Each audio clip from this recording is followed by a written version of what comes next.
কালিম্পংয়ের নাম তো সবাই শুনেছেন, তবে আমি যেখানে বেড়াতে এসেছি সেটা পরিচিত কালিম্পং নয়। আগের 3টে এপিসোডে 3টে ভিন্ন জায়গা ঘোরার পর অফবিট কালিম্পং সিরিজের আজ চতুর্থ এবং অন্তিম পর্ব। আজকের পর্বে আপনাদের নিয়ে যাব এমন এক হোমস্টেতে যেখানে আক্ষরিক অর্থেই 360 ডিগ্রি পাহাড়ের ভিউ পাওয়া যায়। দেখা পাওয়া যায় আঁকাবাঁকা পাহাড়ি উপত্যকায় বয়ে চলা স্রোতস্বিনী তিস্তার। ওয়েদার ক্লিয়ার থাকলে দর্শন দেয় মাউন্ট কাঞ্চনজঙ্ঘা। এর সাথে অর্গ্যানিক পাহাড়ি শাকসবজি সহযোগে তৈরি দুর্দান্ত পাহাড়ি খানাপিনা তো থাকছেই। তার সাথেও দেখাবো কালিম্পং এবং সিকিম যাওয়া আসার সম্পূর্ণ নতুন এক রাস্তা। আমার চ্যানেলে প্রথমবার এসে থাকলে অবশ্যই সাবস্ক্রাইব করে নেবেন। আগের পর্বগুলো না দেখে থাকলে অবশ্যই দেখে নেবেন। আমি ডেসক্রিপশন বক্স এবং আই বাটনে লিংক দিয়ে দেব।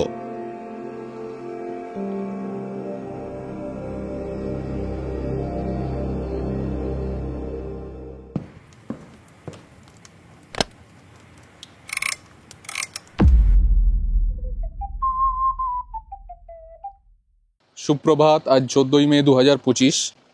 আজ এই সিরিজের মতো পাহাড়ে আমাদের শেষ দিন।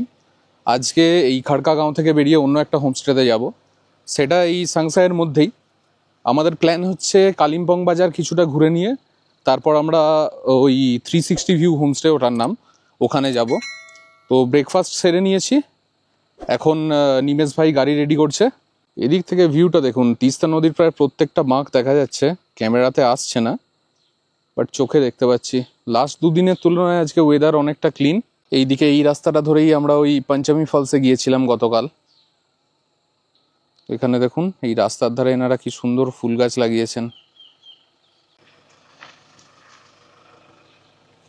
এটা সেই লাঞ্চের জায়গাটা, এখানে বসে আমরা লাস্ট দুদিন লাঞ্চ করেছি। Hello hello, good morning. Good morning. आप हमें मार्केट घुमाएंगे? ठीक है। कैसा लगा आपको संक्षिप्त? मुझे तो बहुत अच्छा लगा। আমরা কালিম্পং বাজার ঘুরে যাব। কালিম্পং বাজার এখান থেকে 8 কিলোমিটার মতো, আর রাস্তাও ভালো, তাই বেশিক্ষণ সময় লাগবে না। हमें मेनली ना इधर जो वो बड़ा बड़ा लहसुन मिलता है ना, वो खरीदना है। अच्छा। एक्चुअली हमने भी जो नोटिस किया है ना कि घर की औरतों के लिए ये खाना बनाने में सबसे ज़्यादा चैलेंजिंग काम होता है लहसुन को छीलना। तो अगर बड़ा बड़ा लहसुन हो जाए तो घर में बहुत आसानी हो जाता है। तो इधर तो मैं आते ही रहता हूँ। আজ আমরা যেই হোমস্টেতে যাচ্ছি সেটা কালিম্পংয়ের সাংসাইয়ের মধ্যেই। ম্যাপে লোকেশন দেখাচ্ছে লোয়ার মহাকাল দ্বারা। এনজেপি থেকে রিজার্ভ গাড়িতে ভাড়া পড়ে 3.5 থেকে 4,000 টাকা। সময় লাগে 3 থেকে 3.5 ঘন্টার মতো। যদি শেয়ার গাড়িতে আসতে চান তাহলে কালিম্পং পর্যন্ত শেয়ার গাড়িতে আসতে পারেন, সেখান থেকে গাড়ি রিজার্ভ করে হোমস্টে পর্যন্ত আসতে হবে। আসার পথে আপনারা কালিম্পংয়ের লোকাল সাইট সিন করে আসতে পারেন, অথবা ওই লাভা সাইডের সাইট সিনগুলোও আপনারা করে আসতে পারেন। হোমস্টে যাওয়ার পথে আমরা কালিম্পংয়ের একটা লোকাল বাজারে একটুখানি ঘুরে যাব। একেন বাবুর মতো আমারও লোকাল কলাটা মূলোটা দেখতে খুবই ভালো লাগে।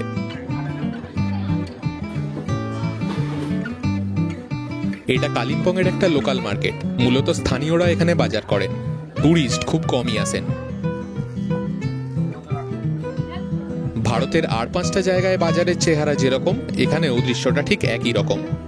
দুপাশে সারবাঁধা দোকান আর মধ্যে দিয়ে রাস্তা, তবে ক্রেতাদের মধ্যে ব্যস্ততাটা আমাদের ওখানের চেয়ে অনেকটাই কম। এখান থেকে আমরা স্কোয়াশ শাক এবং বড় রসুন নিয়ে এসেছিলাম। এই বাজারে একটা ফুলের দোকানও দেখতে পেয়েছিলাম, অনেক নাম না জানা ফুল ছিল সেখানে।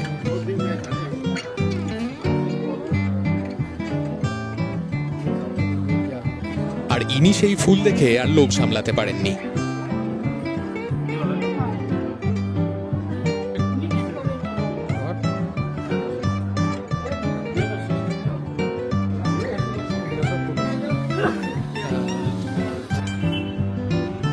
এই মার্কেটের বাইরে একটা চায়ের দোকানও আছে।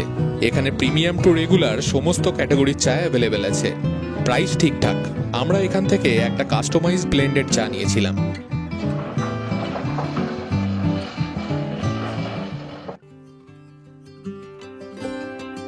এই হলো আমাদের আজকের রাত্রিবাসের ঠিকানা, 360 ভিউ হোমস্টে। বারান্দা থেকে এই রকম ভিউ। এখন মেঘলা হয়ে আছে। আমাদের রুমে 2টো ডাবল বেড দেওয়া আছে, 4 জন পর্যন্ত থাকতে পারে। রুমের জানলা থেকে এইরকম ভিউ। আকাশ ক্লিয়ার থাকলে এখান থেকে কাঞ্চনজঙ্ঘার দুর্দান্ত ভিউ পাওয়া যায়। ওয়াশরুমের সাইজ বেশ বড়, নিট অ্যান্ড ক্লিন ওয়াশরুম, গিজারও আছে।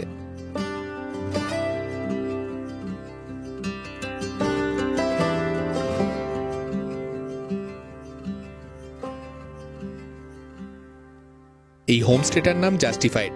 চারিদিকে যেখানেই চোখ যায় সুন্দর পাহাড়ের ভিউ। এইদিকে নিচে তিস্তার বাঁকগুলো একদম ক্লিয়ার বোঝা যাচ্ছে।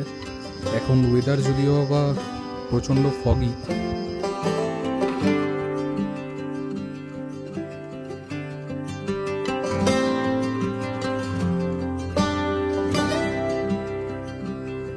পাহাড়ে ক্লিন ওয়েদার তো সবাই পছন্দ করেন, তবে আমার মতো এমন মেঘলা ওয়েদার কে কে পছন্দ করেন কমেন্টে জানাবেন আমাকে।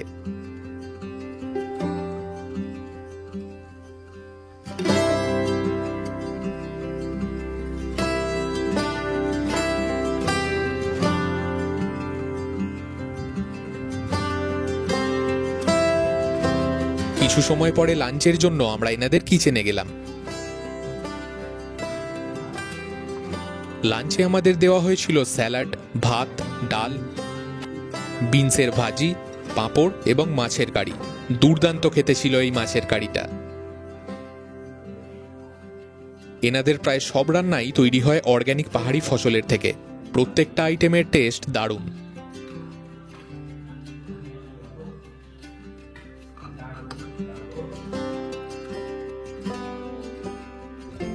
সান্ধ্যভোজে আমাদের দেওয়া হয়েছে চা এবং ফ্রাইড মোমো। টেস্ট যথারীতি দুর্দান্ত।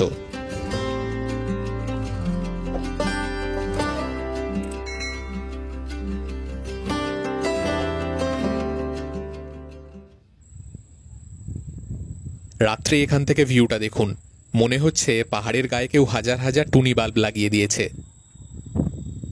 এই দিকে দূরে যেই পাহাড়গুলো দেখা যাচ্ছে সেগুলো সব সিকিমের পাহাড়।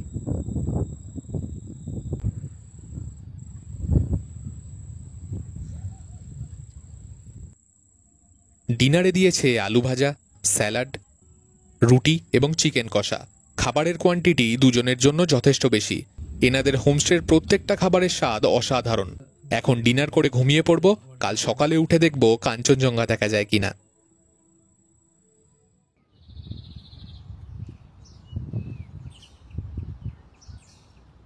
সকালের ওয়েদার অনেকটা ক্লিয়ার, তবে কাঞ্চনজঙ্ঘা দেখার জন্য যথেষ্ট না। এই দিকের পাহাড়ের মাথায় কৃষ্ণপক্ষের চতুর্থীর চাঁদ এখনো বিরাজমান। সুপ্রভাত। আজ 15ই মে 2025। আমাদের অফবিট কালিম্পং সিরিজের আজকে শেষ পর্ব। গতকাল আমরা এসেছিলাম এই 360 ভিউ হোমস্টেতে খাড়কাগাঁও থেকে। কালিম্পং বাজার একটু ঘুরে নিয়ে তারপর এসেছিলাম। আমার পিছনে নিশ্চয়ই দেখতে পাচ্ছেন তিস্তাকে। আর এই হোমস্টেটা ঠিক এমন একটা পজিশানে তৈরি যেখান থেকে সত্যিই 360 ভিউ পাওয়া যায়। এই দিকটা আমি যদি দেখি, এখান থেকে দেখুন, এখানেও ওই তিস্তা দেখা যাচ্ছে। ক্যামেরাতে খুব একটা স্পষ্ট আসছে না, বাট এই জায়গাটায় তিস্তা দেখতে পাচ্ছেন। এইদিকেও পুরো ফাঁকা। আমার সামনেও এখানে পাহাড়, আর এই দিক থেকে ভিউটা আরও সুন্দর। এখানে বসার জন্য একটা জায়গা করা আছে, এই জায়গাটায় বসে অনেকক্ষণ সময় কাটানো যেতে পারে। আর এই জায়গা থেকে ল্যান্ডস্কেপটা দেখুন।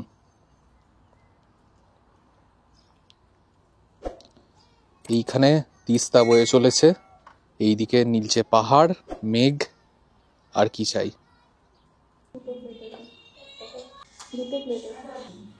ব্রেকফাস্টে আমি পুরি সবজি নিয়েছি, আর আমার মিসেস নিয়েছে ব্রেড টোস্ট।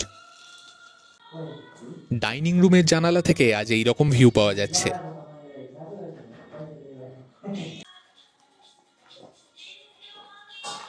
এটা কালিম্পংয়ের সাংসাই বস্তিতেই অবস্থিত। আমরা যেই খাড়কাগাঁওয়ে ছিলাম, খাড়কা এখান থেকে অনেকটাই কাছে।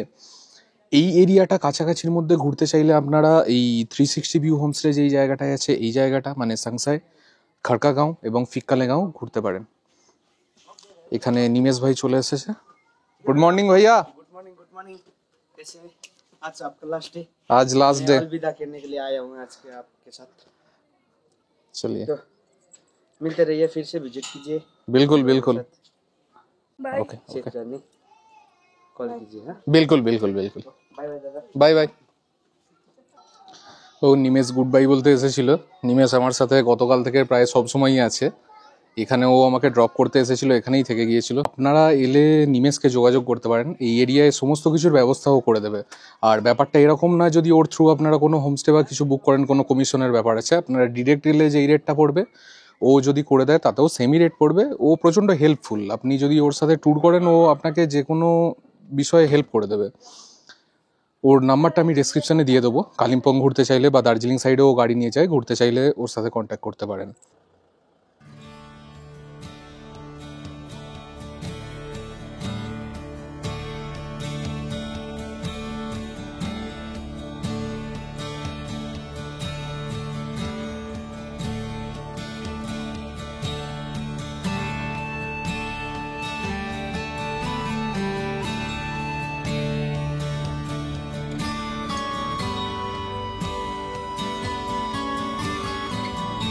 আমরা এনজেপি ফিরছি একটা নতুন রাস্তা ধরে। এই রাস্তার খোঁজ এখনো অনেকেই জানেন না। আমরা লোলেগাঁও বাগরকোট হয়ে করোনেশন ব্রিজ ধরে এনজেপি যাব। আপনাদের বোঝার সুবিধার্থে ম্যাপের স্ক্রিনশটটা শেয়ার করে রাখলাম। এই রাস্তায় অনেক সাইট সিন পয়েন্ট আছে। যদি আপনাদের হাতে সময় থাকে তাহলে ড্রাইভারের সাথে কথা বলে সেই সব জায়গা ঘুরে তারপর এনজেপি যেতে পারেন। এই রাস্তায় আপনারা লোলেগাঁও, কাফেরগাঁও এবং চারখোল সাইট সিন করতে পারেন। তবে এই রাস্তায় কালিম্পং যেতে বা ফিরতে চাইলে স্বাভাবিকের চেয়ে ভাড়া প্রায় 1000 টাকা বেশি পড়বে।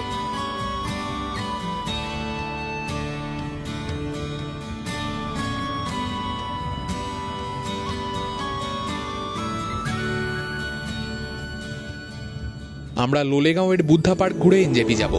20 টাকা এন্ট্রি ফি দিয়ে পার্কে প্রবেশ করতে হয়।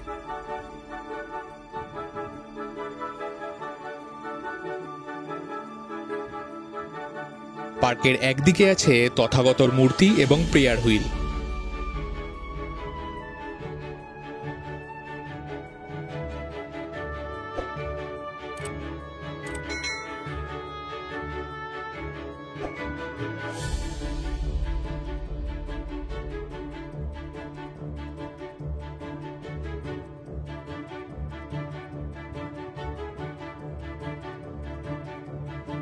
পার্কের মধ্যে দিয়ে ওয়াকিং ট্রেল করা আছে, যা সামনের পাইনের জঙ্গল পর্যন্ত চলে যায়।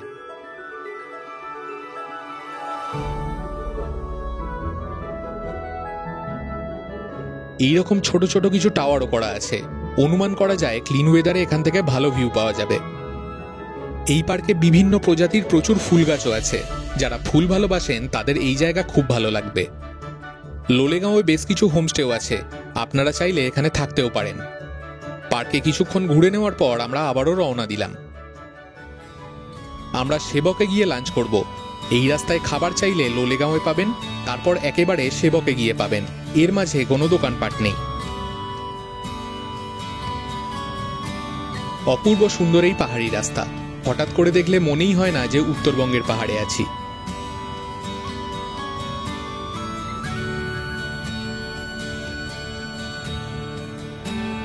কিছু দূর গিয়েই সেই বিখ্যাত লুপ ব্রিজ। আশা করি আপনাদের মধ্যে অনেকেই এই ব্রিজের ড্রোন ভিউ দেখেছেন, সেটা এই রাস্তাতেই।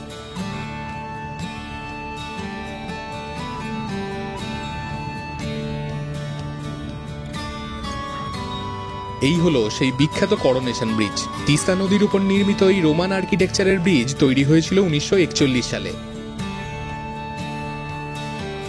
সেবকে লাঞ্চের জন্য আমরা এই ক্যাফেটায় গিয়েছিলাম।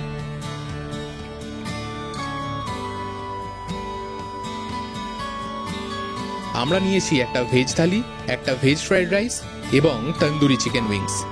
খাবারের টেস্ট যথেষ্ট ভালো। এই রুটে ট্রাভেল করলে এই তন্দুরি চিকেন উইংসটা অবশ্যই ট্রাই করবেন।